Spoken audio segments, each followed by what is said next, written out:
2024 সালের 5ই আগস্ট পরবর্তী অস্থির সময় এবং দৃশ্যমান প্রশাসনিক অচলাবস্থাতেও সশস্ত্র বাহিনী অসাধারণ ভূমিকা পালন করেছে।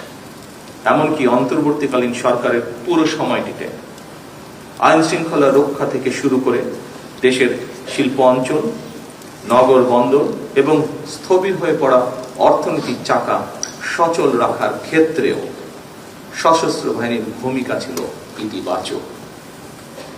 গত 12ই ফেব্রুয়ারি মাসে অনুষ্ঠিত অবাধ, নিরপেক্ষ এবং গ্রহণযোগ্য নির্বাচন সম্পন্ন করার ক্ষেত্রে অন্তর্বর্তীকালীন সরকারের প্রতি সশস্ত্র বাহিনীর সহায়তা ছিল দেশ ও জনগণ এবং গণতান্ত্রিক বিধিবিধানের প্রতি সশস্ত্র বাহিনীর আস্থা ও বিশ্বাসেরই প্রতিফলন।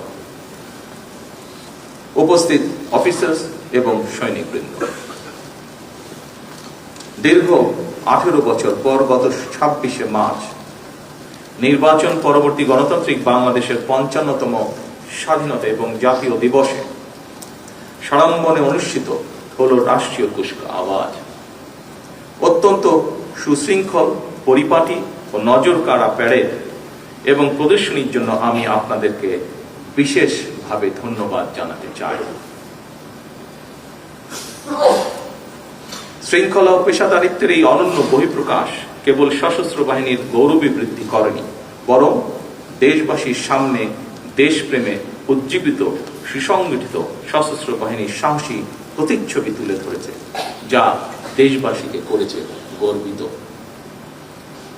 উপস্থিত অফিসার্স এবং সৈনিকবৃন্দ, স্বাধীনতার ঘোষক সাবেক সেনাপ্রধান শহীদ প্রেসিডেন্ট জিয়াউর রহমান, সাবেক প্রধানমন্ত্রী দেশনেত্রী মরহুমা খালেদা জিয়া বিশ্বাস করতেন এবং বর্তমান সরকার বিশ্বাস করে, বাংলাদেশের ধর্মীয় ও সামাজিক মূল্যবোধে উজ্জীবিত দেশের জাতীয়তাবাদী শক্তি এবং সশস্ত্র বাহিনী যদি শক্তিমান এবং ঐক্যবদ্ধ থাকে, তাহলে বাংলাদেশকে কেউ কখনো পরাভূত করতে পারবে না।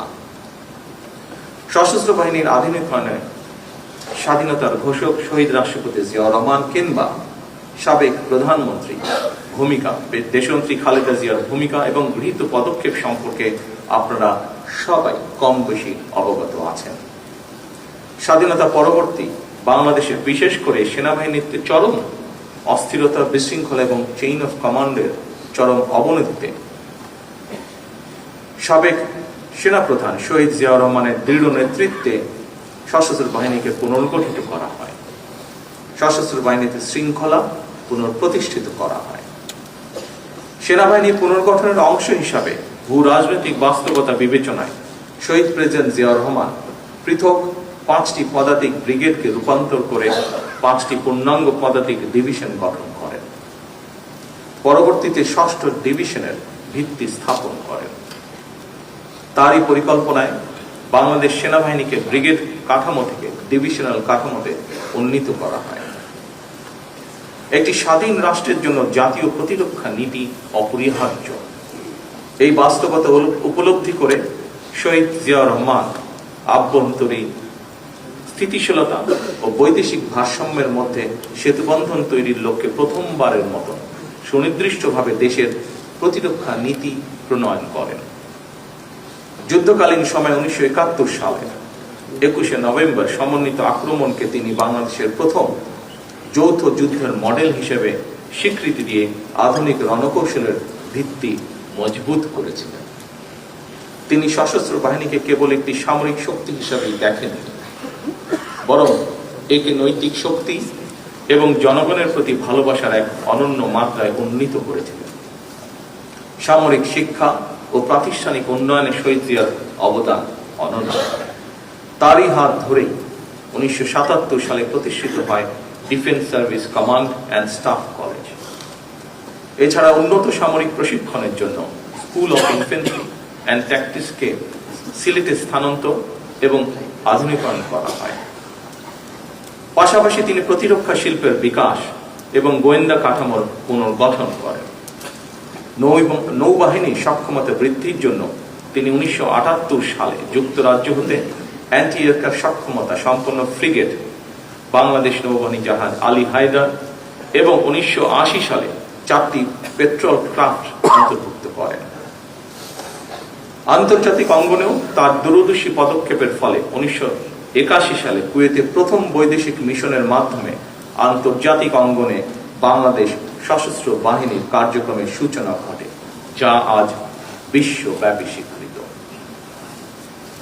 শহীদ রাষ্ট্রপতি জিয়াউর রহমান উপলব্ধি করেছিলেন যে একটি ছোট অর্থনীতি এবং সীমিত সামরিক সম্পদের রাষ্ট্র হিসেবে বাংলাদেশ কেবল প্রচলিত সামরিক শক্তির উপর নির্ভর করে টিকে থাকতে পারবে না।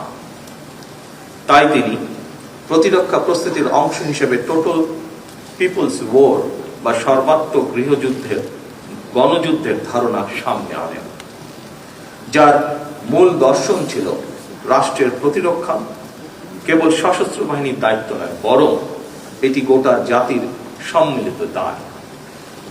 তার এই দর্শন 3টি ভিত্তির উপর প্রতিষ্ঠিত: জনগণের সচেতনতা ও অংশগ্রহণ, একটি পেশাদার ও দক্ষ সশস্ত্র বাহিনী এবং একটি স্বনির্ভর প্রতিরক্ষা শিল্প।